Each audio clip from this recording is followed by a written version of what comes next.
आप देख रहे हैं यमन न्यूज़ नेशनल, देश की आवाज़।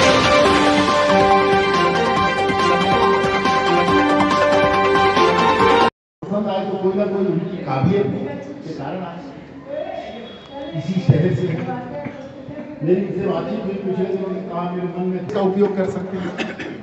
वैसे मन में भाव था, चर्चा हुई। मोदी ने कहा कि ठीक है आप तैयारी करो, हम इसके बारे में विचार करते हैं। आप उन्होंने टिकट दे दिया। अब उनकी वो इच्छा तो टिकट दे के पूरी नहीं होगी, और लोगों को भी उनको चुन करके भेजेंगे। और मैं दावे के साथ कह सकता हूँ कि यदि वो चुन के जाएंगे तो अमृत होता है, ये विश्वास लोगों को भी दिला देगा। अब आने से साथ ही उन्होंने कह दिया, बाहर के जो बाकी मित्र थे उनके, उन्होंने कहा कि ये तीन चार चीजों पर हम खर्च करेंगे। अब इतने लोग आ रहे, 800 को भी शुरुआत है, और भी आएंगे। भारत सरकार में मैं चाहता हूं कि लोगों को ये भी ध्यान दिलाना चाहिए कि उज्ज्वला जी उनको 10 साल हो गए। मैंने हिसाब लगवाया था पिछली मीटिंगों में कि उनको 10 साल में 50 करोड़ रुपए मिला। 50 करोड़ को आप एक जगह मुझे नजर नहीं आया। मैंने जितनी सभाएं 2-3 दिन से की है ऐसी छोटी बैठकें, एक जगह भी लोगों ने नहीं कहा कि हमारे इस वार्ड में उनका पैसा लगा है। यहाँ लगा है कि नहीं लगा मुझे मालूम नहीं लगा। तारा जी पुरानी जी हम 15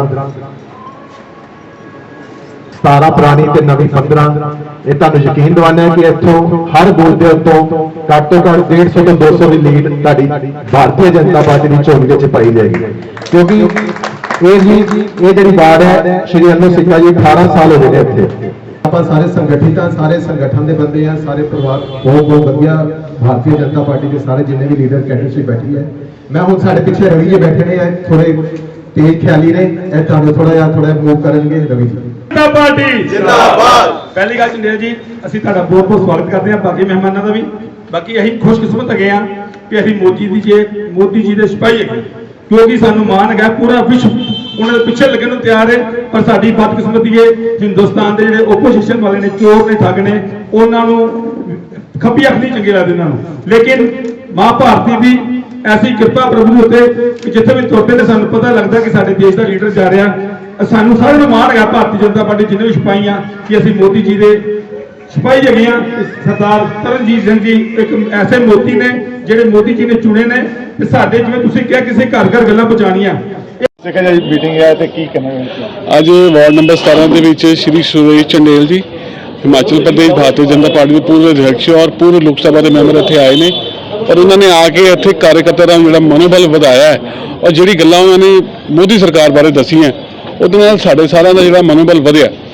ਔਰ ਅਸੀਂ ਉਹਨਾਂ ਨੂੰ ਵਿਸ਼ਵਾਸ ਦਿਲਾਇਆ ਕਿ ਆਉਣ ਵਾਲੇ ਟਾਈਮ 'ਚ 1 ਜੂਨ ਨੂੰ ਅਸੀਂ ਵੱਧ ਤੋਂ ਵੱਧ ਮੋਟੀਵੇਟ ਲੋਕਾਂ ਨੂੰ ਕਰਕੇ ਇਸ ਵਾਰਡ ਨੂੰ ਹਮੇਸ਼ਾ ਦੀ ਤਰ੍ਹਾਂ, ਕਿਉਂਕਿ ਜਦ ਦੀ ਇਹ ਵਾਰਡ ਸਾਡੇ ਦੀ ਜ਼ਿੰਮੇਵਾਰੀ ਸਾਨੂੰ ਮਿਲੀ ਹੈ, लगातार असी वार्ड जीती है। और इस बार भी असी सारे साथियों की मेहनत के नाल, क्योंकि साडा परिवार है, ये सारे कार्यकर्ता अपना टाइम खर्चते हैं, अपना पैसा खर्चते हैं, और एक परिवार की तरह अपने आप को दसा है ना, परिवार सारे अपना अपना रोल प्ले करते हैं। कोई माँ है, प्यो है, बेटा है, उस हिसाब से अपना रोल प्ले करके इस बड़ा अच्छा रिजल्ट है। उन पर चर्चा, बहुत बहुत धन्यवाद।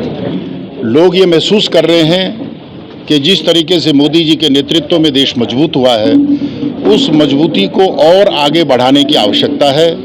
कुछ ताकतें विदेशों की सोच के साथ मेल खाती हुई चाहती हैं कि इस देश में वो फिर सरकार ना बनाएं, लेकिन मुझे लगता है कि जो जनता के अंदर अंडर करंट है, वो करंट इस बात का है कि मोदी जी को वो तीसरी बार प्रधानमंत्री देखना चाहते हैं।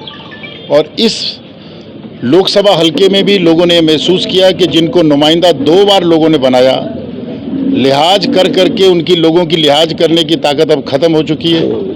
उन्होंने 50 करोड़ रुपए लेकर के भी ढंग से वो लोगों को वितरित नहीं कर सके, उनकी समस्याओं को नहीं सुना, कभी उनके बीच में नहीं आए। केवल चुनाव के समय बोर्डों पर नज़र आते हों, तो लोग चाहते हैं कि इस बार बोर्डों पर चुनाव के समय नज़र आने वाले लोगों को हम आराम कराएंगे, वो घर में आराम करें, ना कि जनता के साथ अत्याचार करें। ये अत्याचार है जनता के साथ। आज अमृतसर में केजरीवाल का रोड शो था, उसको कैसे देखते हैं?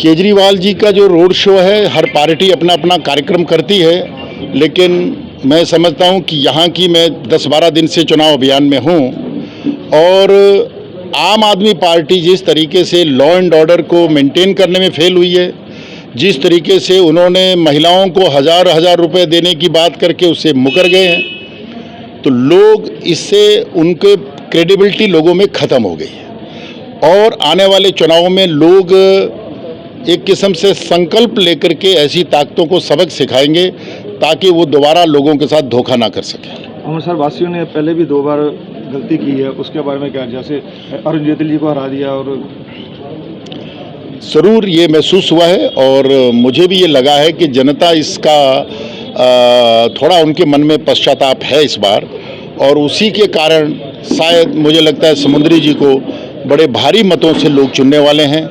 और लोगों को लगता है कि हमें एक अच्छा पढ़ा लिखा उम्मीदवार जिसके दिल्ली में संबंध हैं, विदेशों में संबंध हैं, और इस नगरी को विकसित करने में जिनके पहले दादाजी का भी योगदान रहा है, वो उसको और आगे बढ़ा करके काम करना चाहते हैं। तो मुझे लगता है कि उनकी इन भावनाओं को यहाँ की जनता पूरे सम्मान के साथ वोट दे करके उन्हें कामयाब करेगी। आप अमृतसर वासियों से क्या अपील करेंगे?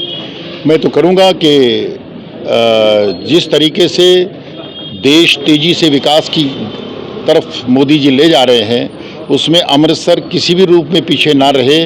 और इसलिए वो पंजाबी में जो कहते हैं कि मुंडे से मुंडा लगा के यहाँ से उनको भेजेंगे मोदी जी के साथ, मुंडे से मुंडा लगा के वो काम करें और अमृतसर का विकास हो।